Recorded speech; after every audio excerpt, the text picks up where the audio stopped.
औज़ुबिल्लाहि मिनश्शैतानिर्रजीम बिस्मिल्लाहिर्रहमानिर्रहीम। सैयदना करीम सल्लल्लाहु अलैहि वसल्लम या हय्यु या क़य्यूम।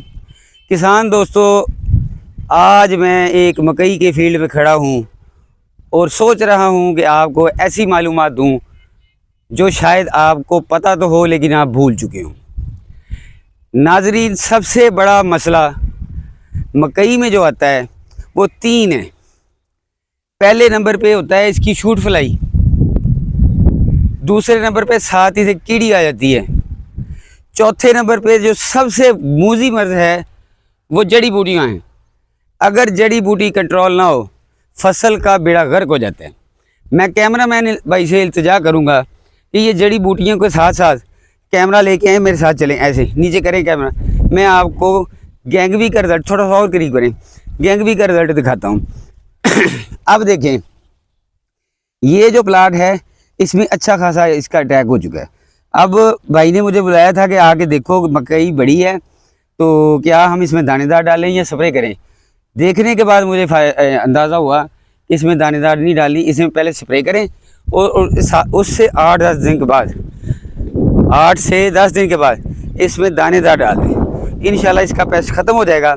मुझे दिली खुशी हो रही है कि सारी जड़ी बूटियाँ जो हैं वो मुकम्मल तौर पर ख़त्म हो चुकी हैं। और ये सबसे जो जड़ी बूटी ज़्यादा होती है जिसे आम ज़ुबान में हम डीला कहते हैं, और ये देखें जी डीले का हाल। गैंगवी जो है यहाँ पर 150 ml फी टैंकी 18 लीटर की टैंकी थी, उसके साथ स्प्रे करवाई। और ये आप नज़र घुमा के देख सकते हैं सारी की सारी माशाल्लाह करने वाले ने भी बड़ा अच्छा काम किया कि अच्छे तरीके से स्प्रे की और अल्लाह ताला ने करम किया कि ये सारी जड़ी बूटियाँ ख़त्म हो गई। अब हमें करना क्या है, ये इस मकई को अगर हमने 100 मन के पास लेके जाना है ना, तो इसके लिए 2-3 चीज़ें काफ़ी हैं। नंबर 1, यहाँ पर जब ज़मीन तैयार की जाती है तो तैयारी के दौरान SSP या DAP डाल दें। उसके बाद जब चोपा लगाएं तो चोपा जो है वो इस तरफ नहीं होना चाहिए। मैं आपको बताता हूँ, नहीं नीचे है कैमरामैन में, जैसे ये देखें ये वाला लगा हुआ है। पिछले सीज़न में मैंने देखा लोगों ने यहाँ लगाया हुआ था, जैसे ही पानी निकलता था यहाँ से तो पौधा जो है वो फंगस उसे लग जाती थी, पत्ते पीले हो जाते थे, सारा कुछ इसका। इन्हें फिर हमने बताया कि आपने पानी यहाँ तक लगाना है, इतना हल्का सा बत्तर देना है, ये वाली जगह ऊपर तक पानी ना आए। ये इस पौधे की 80% जड़ें जो हैं वो इधर को हैं, इसने खुद ही वहाँ से पानी उठाना है। जब ये खुद वहाँ से उठाएगा इसकी क़ुव्वत मुदाफ़त अच्छी होगी, पौधे की ओवरऑल हेल्थ अच्छी हो जाएगी।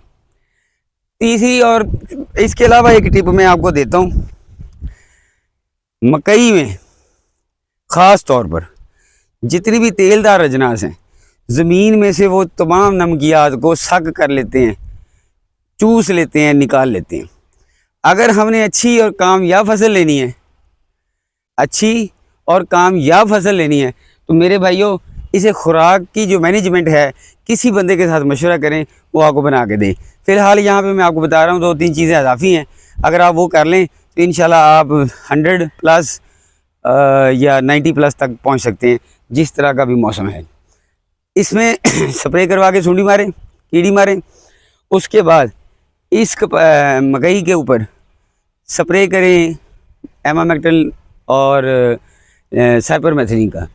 फिर ये आ गया, इसमें 6 किलो सल्फ़र डाल दें, 2 किस्तों में डाल दें, और 5 किलो इसमें डाल दें जनाब मैग्नीशियम सल्फ़ेट।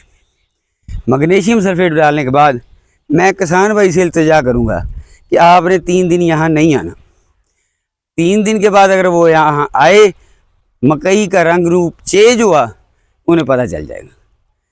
मैं उम्मीद करता हूँ कि जो चीज़ें मैंने आपको समझाई हैं, ये देखिए सारे इलाके में ना कैमरामैन, वो देखो वो सारी मकई ही लगी हुई है। तो मकई की पैदावार ली जा सकती है। मकई का जो बीज है उसका पोटेंशियल बहुत ज़्यादा है, हम उसे मैनेज कर लें तो ये अच्छी पैदावार ले सकती है।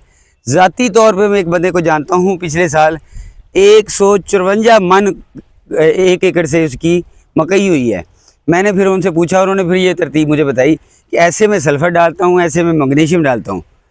तो वो सारी बातें उन्होंने मुझे बताई और अल्लाह के हुक्म से मैंने ज़हन में रखी और अब मैं उनको प्रैक्टिकली देख रहा हूँ और वाक़यातन वो बाबा जी ने सही फरमाया था।